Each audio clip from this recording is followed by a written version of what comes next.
Welcome to CanCham HK and HKCBA's 8th annual Transpacific Entrepreneurial Virtual Conference. This is session number 8, a roadmap to the GBA, incentives, strategies, and experience sharing. My name is Philippe Rheault. I'm the Consul General for the Canadian Consulate General in Guangzhou in South China. And I'm delighted to have the opportunity to join you today and moderate the panel. During the session, if you would like to submit questions or comments via the chat box, please feel free to do so. We will do our best to answer all of your questions now or after the conference. And I'm also very excited because we have quite an amazing panel with us this morning.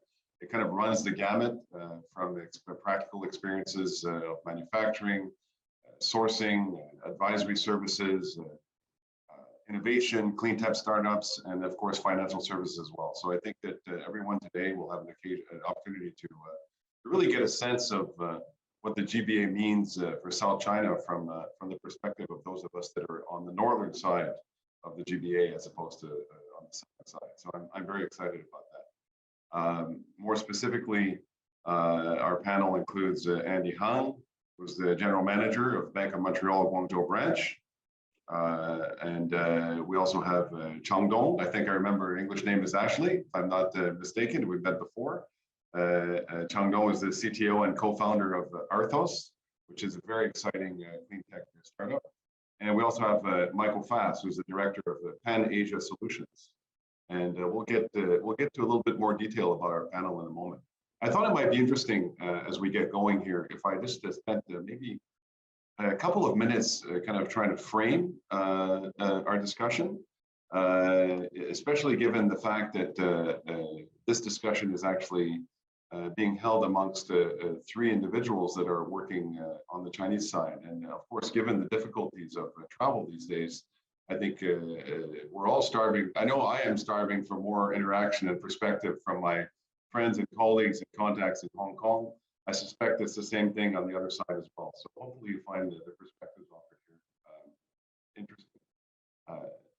Perhaps not my own perspective, but something I've heard fairly often actually over the last few months is that the very term GBA, although it's front and top of mind for many people, is a term that kind of gets a little bit more play in Hong Kong than it does in Guangzhou. And I'd be kind of curious to see whether that's the sense from our panelists as well. It's really garners a lot of attention.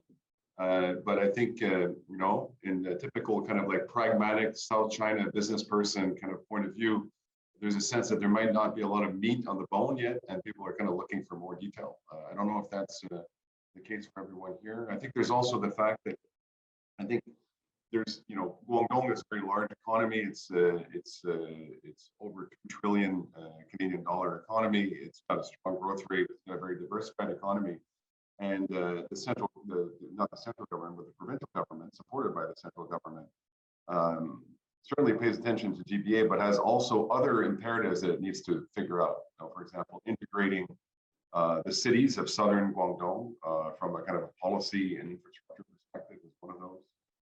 Another one is making sure that some of the gaps in development between northern Guangdong and southern Guangdong are also addressed.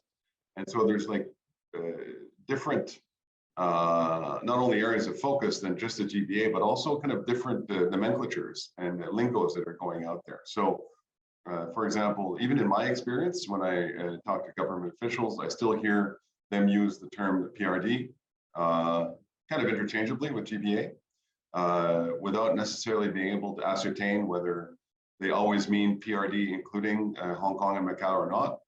I also rather unfortunately, get the opportunity to hear about another moniker that perhaps in Hong Kong we hear about a little bit less. It's called the One Core, One Belt, and One Area. You can kind of get a sense of what the inspiration was for that moniker, but basically that's talking about how to integrate all of the kind of like traditional manufacturing cities in southern Guangdong with the coastal areas and the ports, and also finding ways to bridge in the northern regions, which are a little bit more agricultural and less industrial as well. So I guess, I mean, I don't want to go on and on, but the point here is that GBA seems to be one area of focus among many. And I'm kind of wondering whether it's from the point of view of our panelists, the GBA is something that you are focusing on specifically, and if so, whether you're able to kind of see how it has a practical impact on the way you do business. So maybe I'll leave it at that for now. And perhaps I can turn to Michael first. I think, Michael, you're, I'm really excited to get a chance to hear from you today. I was looking at your background. You've been, you know, in the trenches down here in South China and Dongguan, Guangzhou, Shenzhen, and other places for a better part of 20 years. You've been involved in sourcing. You've been involved in offering advisory services, and now you're working with a company that's involved in advanced manufacturing. So rich experience, and I'd love to hear a little bit more from you about your experience and your thoughts about the GBA. So maybe over you to Michael. Well, thank you, Philippe. First of all, pleasure to be on the panel. Thanks for the invitation from the Chamber of Commerce. It's exciting times, exciting topic. Hopefully we can make it an exciting topic. Yeah, I've been in the greater China area for over 20 years. I actually started in Taiwan and started doing manufacturing in mainland around 2002, 2003. And I moved full-time to Shenzhen, Dongguan area in 2011. And I've been involved in various types of manufacturing, as well as sales and distribution of interesting technologies or components involved in manufacturing. So I've got a bit of experience. I mean, the vast majority of my experience is manufacturing consumer type products, electronics, earphones, headphones, mobile electronics, TV stands, TV mounts, furniture, some other consumer electronics, as well as then becoming involved in the component side. So helping to deploy nano coating technology, which is a waterproofing technology for PCBAs, which would be used in like earbuds, AirPods, electronics like the Kindle, and other types of innovative coatings. Currently, I'm a director of operations with a company called Castus, which has an antimicrobial coating relevant to our times. It helps to not only kill bacteria like E. coli, but it also can kill SARS on glass and ceramics. So for a company like that, I get involved in working with factories that are interested in deploying the technology or using the technology to improve the final product that they're going to end up manufacturing.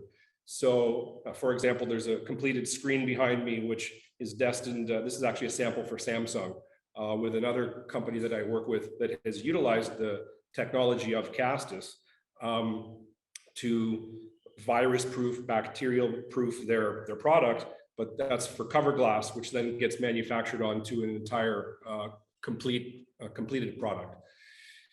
So I literally drive thousands of kilometers a month all over the Greater Bay Area.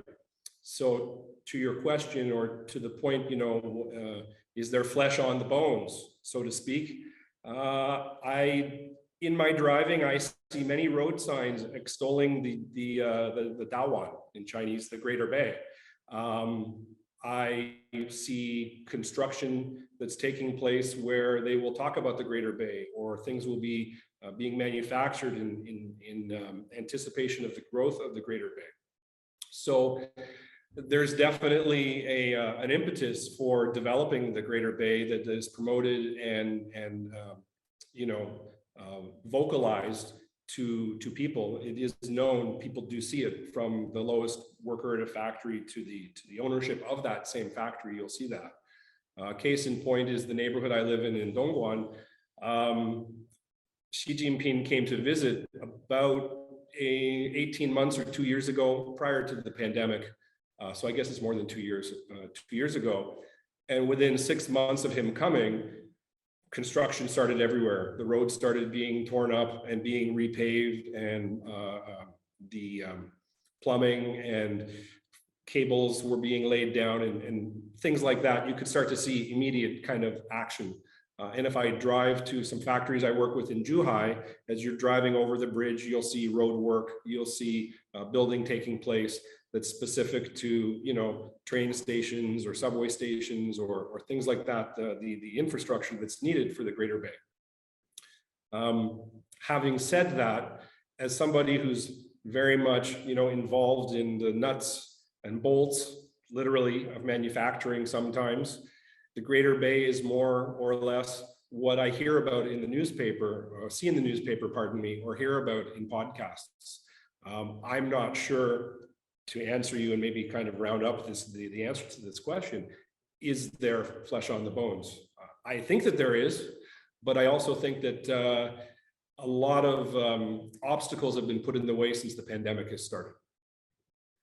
Okay, what about if you look at it from, let's say, a Hong Kong perspective? If you're looking to participate in GBA development from Hong Kong, do you see any complementarities from that perspective? Well, I mean, Hong Kong has always been, you know, it's omnipresent. One of the reasons I chose to live in Shenzhen when I first came was because of its proximity to Hong Kong. I wanted to be able to go back and forth. As a small business, you know, I do a lot of my banking still in Hong Kong.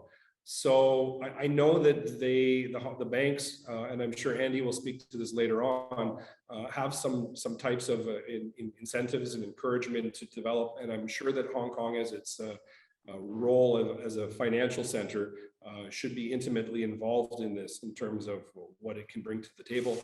I think that you know, at least in the past, Hong Kong was a model for the development of the Greater Bay, north of the border, if you will. So I think there's still a role there. As somebody who's not really based in Hong Kong full time, though, I don't know how well I can speak to that answer. Great. I have to say, look, I don't travel as much as you do, Michael, but I do have a chance to get around a little bit as well. And there's no doubt that the scope, the breadth, and the pace of infrastructure development in South China is as fast and as impressive as ever. And that's saying something given the speed of development over the last 20 years. I wonder whether that type of development would be occurring anyway, given the desire of both Beijing and Guangzhou to kind of like consolidate the advances here and build on them from a kind of a provincial perspective, as opposed to laying on the GBA side of things. Well, yeah, go ahead. No. So sorry. The one thing I have noticed, I was thinking about it as we were preparing to meet today, was when I first came to the Shenzhen area in 2002. That was the first time I came. They hadn't yet completed the first subway line in Shenzhen, the #1 line, and now there's over 13 lines. But what I really was thinking on, as also kind of relating the story of Dongguan and Xi Jinping visiting a few years ago, is that when I first came here, all of the construction, all the towers, all the green netting and bamboo scaffolding was in the Shenzhen area. And slowly but surely it's migrated northwards, a little bit east and a little bit west, and keeps going in. And in terms of manufacturing, if we're talking about that, a lot of the manufacturing that was occurring in Shenzhen that I used to be a part of has actually migrated to those hinterlands. Factories taking advantage of the ownership of the land to either sell the land or develop it in other ways. Environmental policies promoted by the government, promulgated by the government, have changed so that certain industries are not available in Shenzhen, and they've moved out. So you start to see the development kind of step by step expanding out as well. That's very interesting. I think. Maybe what I would do is maybe move on to Ashley, give her a chance to provide her input. I would also maybe encourage the panelists, because there are some questions that we'll have to ask from others as well, and get to everything in the next 35 to 40 minutes. But also, I would like to perhaps, once everyone's had a chance to speak, turn to the panelists yourselves if you want to actually add some comments about what some of the other panelists have said, or add some questions. But for now, Ashley, really happy to move to you. I have to share with the broader audience that I had the incredible privilege and pleasure of meeting you about a year ago when I visited your R&D center in Shenzhen. I was obviously very impressed, but also very excited. You know, this is one area I think where everybody can really feel the relevancy, the potential, the excitement, just to, you know, in nutshell, actually is leading the charge on developing biodegradable utensils and food packaging and other consumer products that is made from agricultural waste and byproducts. So amazing stuff. I mean, you know, you can when you hold it, it's sturdy, it's functional, and yet when it's disposed of in a few months, it's just basically as you move ahead with that R&D, wish you the best of success. But first of all, you know, I'd like to hear a bit more. You studied in Canada, came up with some great ideas, built some teams, moving forward, and yet now you've moved from Canada to Shenzhen, at least in part. So why was that, and what's the view looking forward? Yeah, thank you. Thank you for your introduction, Philippe. And also, it's my honor to be here as a panelist invited by Chang, Hong Kong. So I guess I'll just give a short introduction of the company and also tell us reasons of why we enter Greater Bay Area, specifically Shenzhen. So actually in 2018, I co-founded Erthos, which is a Canadian-based clean technology company. And at Erthos, we transform agricultural byproducts or anything that you typically find in your farms and turn it into 100% bio-based alternative for plastics. So originally from China, I have been relocated to Shenzhen from Canada since 2019 for research development and commercializations within the country. So the original plan was to find a place that we could do faster prototyping with comparative cost. So we first landed in Taiwan and Hong Kong to understand the industry. And as those two places were very famous manufacturing centers for plastic. And interestingly, back then, the labor-intensive manufacturing has been transferred to mainland China, which allows fast prototyping and iterations of the products. So it went to where we should land it ourselves to facilitate our purposes in China. Though I'm Chinese, and when it came to where we should land it, it's a very challenge because in China, regional difference is very obvious. And the decision needed to actually associate with the key sector of your business under different stage of company. So back then, the research development and prototyping was the core sections that we wanted to put all the resources on. And we heard the policy that the Chinese government is building a technology innovation Bay Area, which was comparative to that in Tokyo, in New York, and in San Francisco.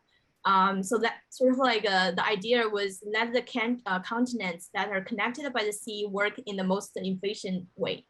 So this came to the Greater Bay Area now, and you can see a lot of like infrastructure and sophisticated transportation system implemented within this region. And within a very short of time, like within the 1 or 2 hours, you can travel the whole Greater Bay Area, which access to the abundant manufacturing, supply chain, and research resources. This also led our way to Shenzhen. So in recently, Shenzhen has made a rigorous efforts to actually build key states, laboratory, and large-scale facility, scientific facilities. For example, the national supercomputing centers, the China National Gene Bank, and Pengcheng Laboratory, with all public testing platform. So those greater, I would say greater infrastructure support is actually given to the Shenzhen's technology enterprises and the startups. So that's also something that we need when we landed in China to support and growth. So far, over 3 years, relocating in Shenzhen, we were able to resist on the pandemic influences in the past, and also continuously develop the technology all the time. And right now, we have grown ourselves in a very fast speed to actually launch our commercialized product this year in Shenzhen and North America. So I think saying all the past through like how we landed in China, Shenzhen, and from Canada and to Hong Kong. So we do see like a GBA area really provided abundant resources, not only by manufacturing, but also technology support. And I would love to actually share more tips and practical advice along the conversation. That's a great story. Amazing, amazing introduction as well to what you're doing. I'm kind of curious, actually, traditionally, a lot of folks would say, there's a lot of exciting innovation that's going on in Canada. But sometimes the problem is when you bring it to market, the market is a bit too small, right? Whereas in China, there is some innovation, but for sure the market is what's most compelling. At least that was the story of the last few years. Right? Kind of curious. I think if I'm not mistaken, you still have some R&D operations back in Canada as well. Is that the case? So can you compare a little bit your experience of the last 3 years here with your experience of ongoing R&D back in Canada, and also given that this is a kind of a Hong Kong focused discussion as well, I wonder if you have any thoughts about how, obviously right now travel is difficult, but how Hong Kong might fit into the region. Yeah, sure. So we firstly launched our research project sort of in Asia because it can provide us with more fast speed, like under the impact of the COVID back then. But gradually we realized that if you wanted to launch or commercialize our products, there do have several sectors you want to involve yourself in terms of the technology development. So I do see like Canada has a lot of talented people that they can put their resources and also talented ideas into the technology development. So that's how we, after the pandemic influence in China, and we set up our R&D centers in Canada, so to actually support more fundamental scientific research. But on the other hand, your sort of like the research section, you have to match with the market needs as well as the manufacturing centers. So where we can actually find our position in this place, China would be the best choice back then because it provides us with the faster prototyping and with a lot of trials. So you can run like 1 or 2 months trials to see, okay, whether or not this direction is valid or through the market, so that you can go back to our research center in Canada to actually put more resources and investment on. So that's how we actually leverage our position by utilizing the global landscape to keep the global competitive. So you can actually just leverage different advantages in both countries so that you can work together as a bulk. And in terms of the Hong Kong, so we actually first landed in Hong Kong because I think Hong Kong really holds a lot of benefits compared with mainland China. Firstly, I would say they don't actually, the language barrier is wiped in Hong Kong. So a lot of people, they enter, especially from English-speaking country, they enter the Hong Kong to actually understand more about China and mainland China. So Hong Kong really provided a good position for us to actually enter the Asia Pacific Center and move towards what your business is really, where the key sector is at in your business.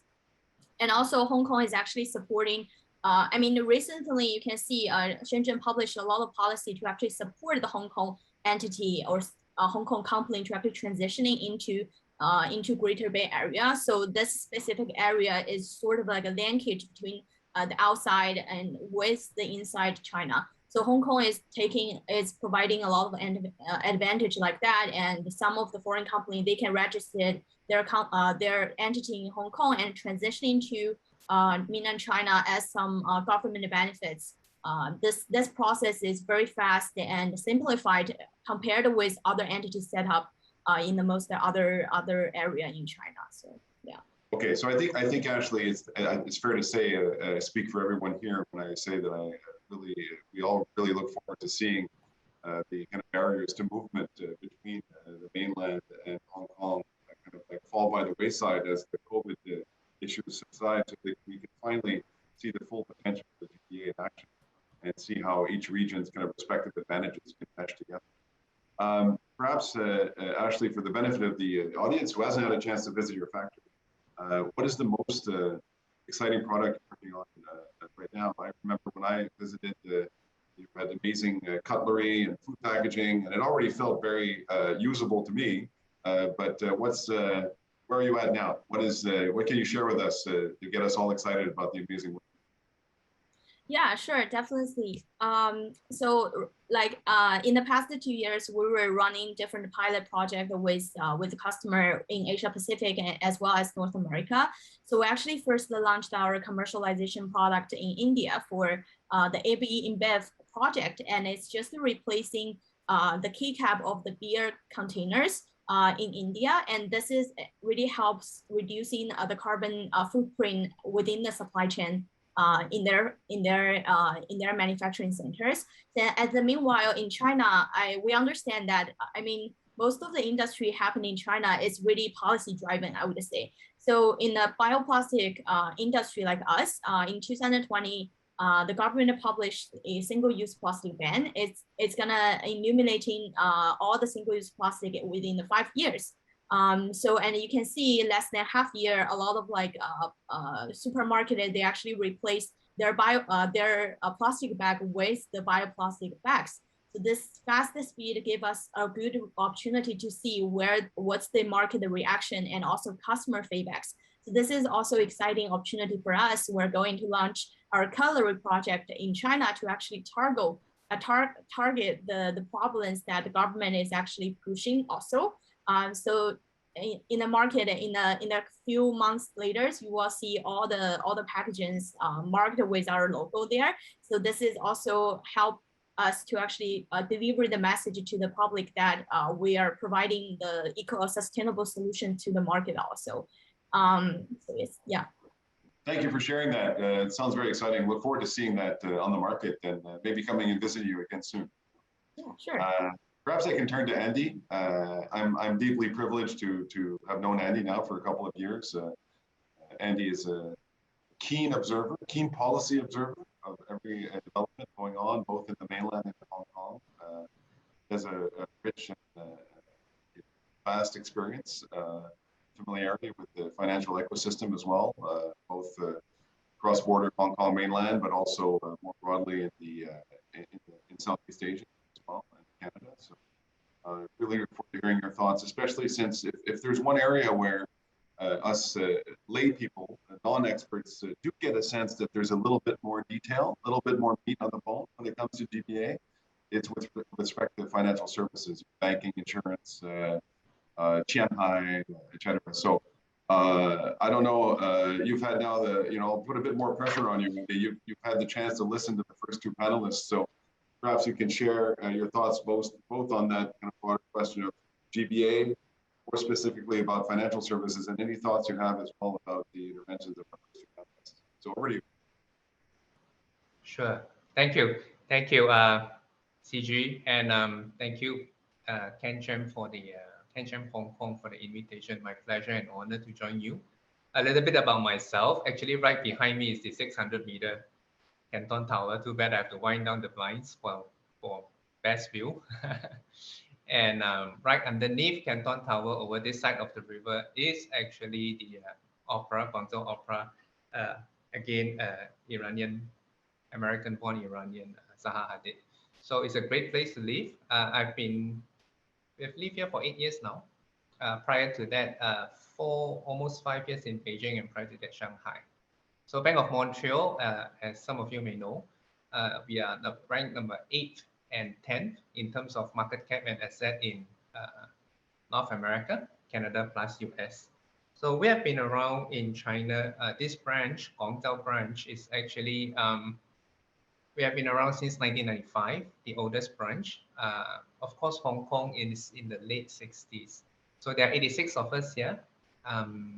We have Canadian, we have Malaysian, we have Aussie, and of course, we have 2 Hong Kongers. So pretty international. And we have 3 boys, like I mentioned. They grew up here. And one of them is in Shenzhen, exciting city. And of course, I traveled to Dongguan. So a bit about Bank of Montreal, Guangzhou, and a bit about, to answer Philippe's question.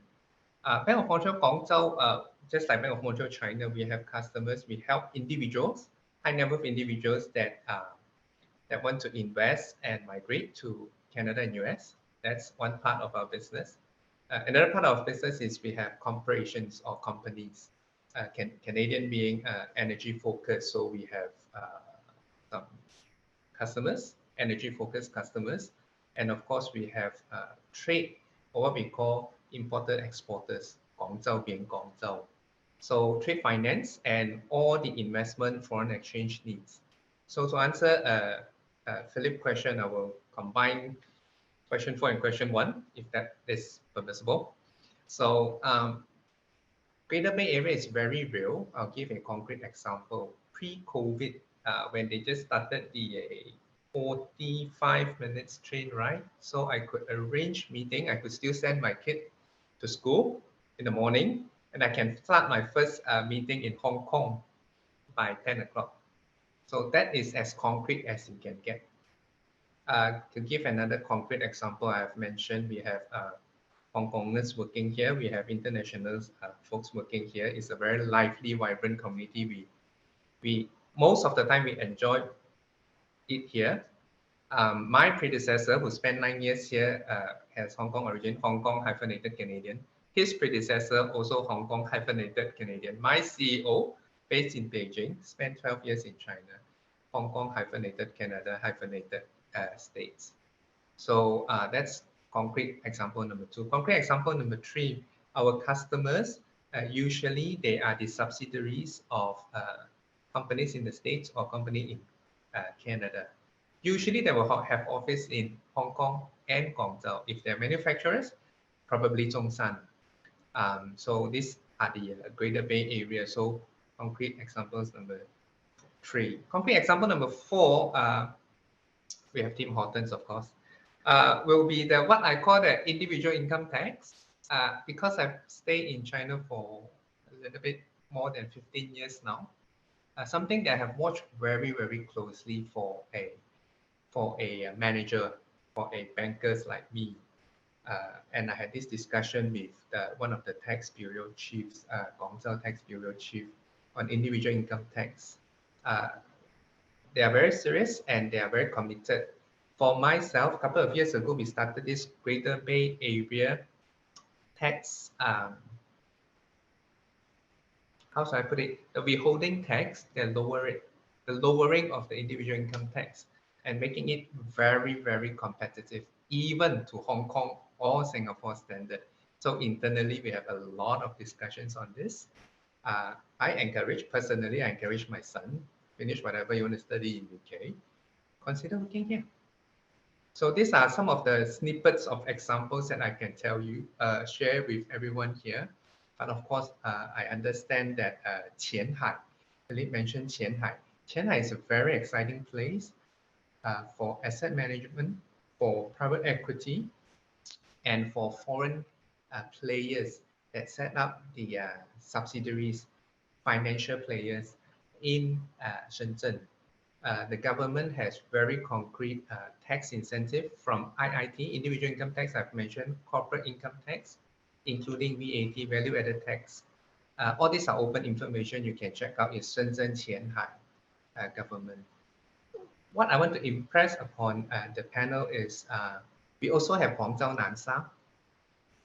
Also a very exciting place, a bit far from here, 50-60 minutes drive. We visited the place about a couple of years ago, and it has grown.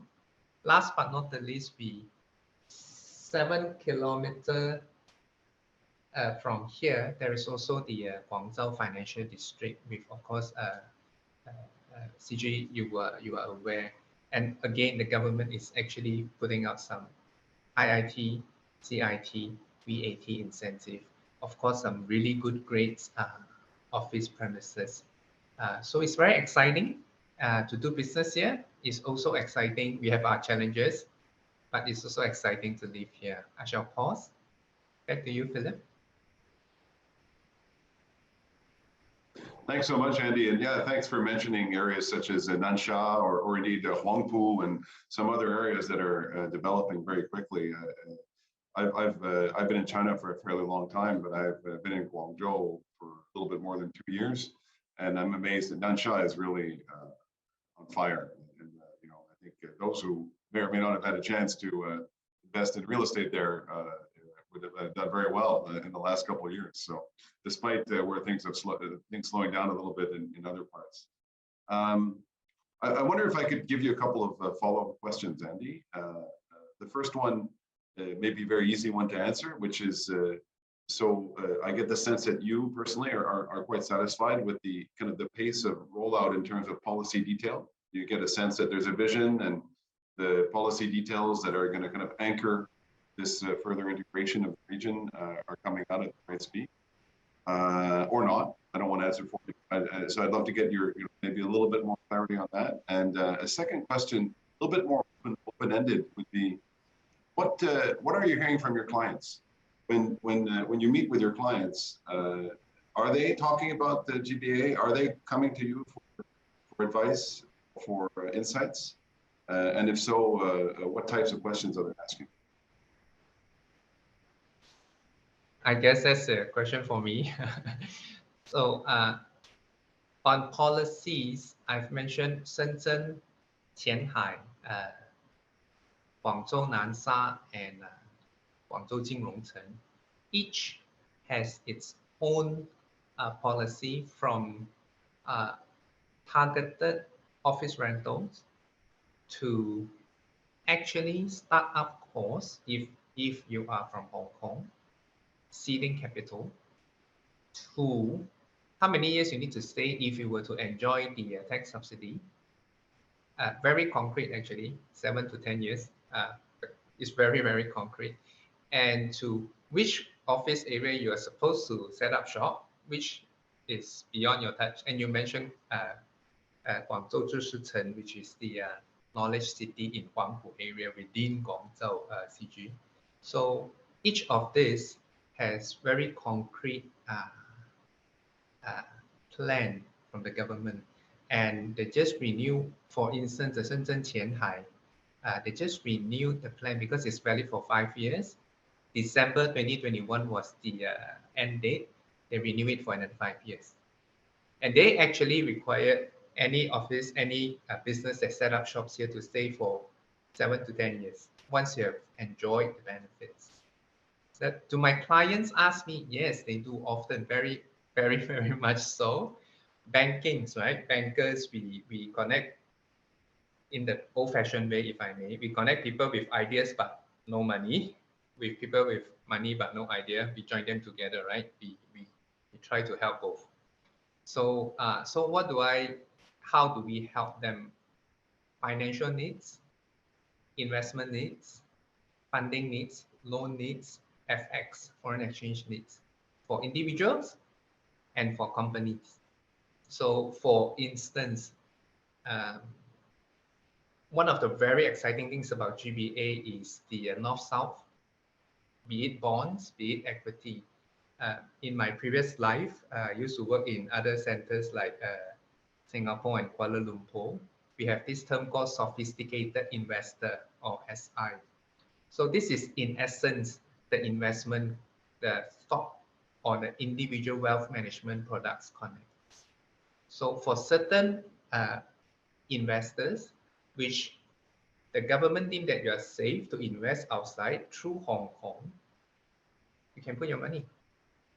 You can buy stocks, you can buy structured note, you can buy deposit here in Guangzhou. Same likewise for people in Hong Kong that want to invest into China. Again, you use that scheme, you can invest into China. So I see this as a window, a door for money to go in and for money to come out. So these are very exciting times, very, very exciting times. Thanks for that, Andy. Thanks for offering that additional detail. I think everyone's very excited to see how that's going to develop, and clearly there's a lot of interest in that part of the presentation. We're getting we have a couple questions that have come in. Maybe I can turn to in the first instance turn it back to Michael. I have a question here that's come in, and after that maybe also encourage anyone else to jump in as well. It's a fairly general question, but I think it's an interesting one. The question is in two parts. The first one is, are you optimistic about the current business environment in South China and the kind of future development of your company? and how does GBA policy environment kind of fit into that over long term, if at all? So maybe Michael, in a general sense of atmospherics here, prognosis on the future economic trajectory in South China. Well, I mean, I wouldn't have moved here all those years ago if I wasn't a natural born optimist. So the default answer is yes, I'm optimistic. The realistic answer is also long-term optimism. I believe that the policy of the government here, everything I've ever seen anecdotally, and the attitude of the people in the region, from Hong Kong through to Shenzhen, Dongguan, Guangzhou, Zhuhai, Zhongshan, Foshan, anywhere you'd care to go is a real can-do attitude and practical. And the people here are hell-bent for leather, if you will, to develop and continue developing.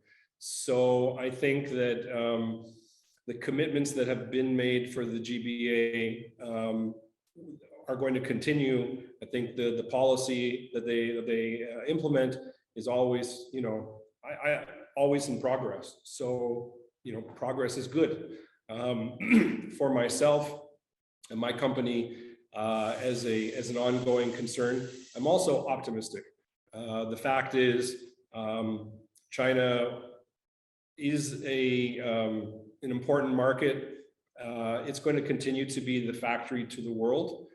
I don't think the difficulties of COVID over the last couple of years and all of what you read in the media and what you'll see maybe in social media as well about everyone's moving, leaving. I don't know how that happens. I mean, it took 40 years to build up what we have now.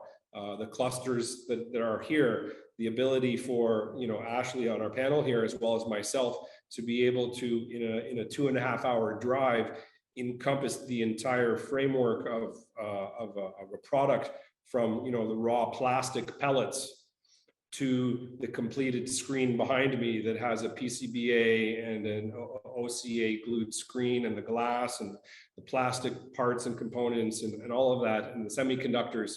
I don't see where you're going to go elsewhere for that in such quick stead.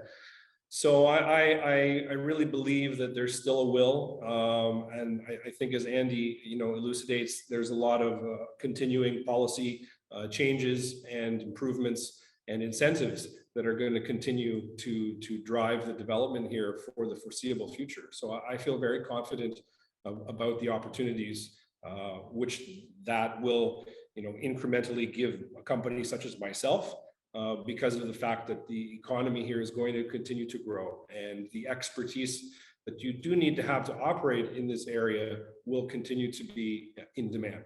So the short answer is yes, I'm optimistic.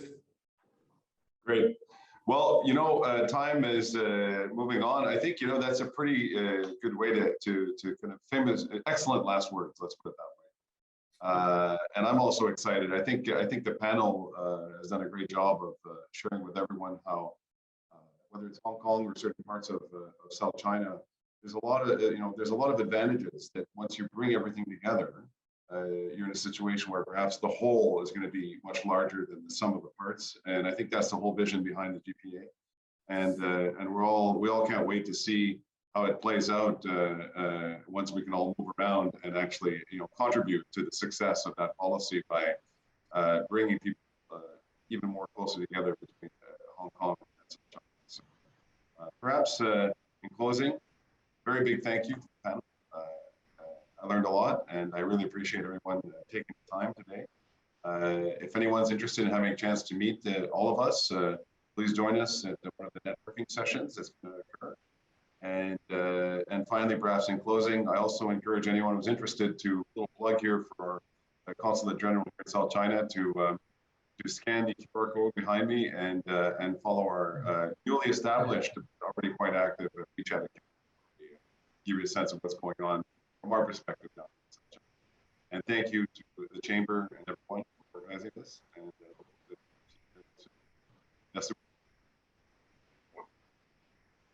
Thank you, Philippe. Nice meeting you, Michael and Ashley. You all. Bye. Thank you. Bye.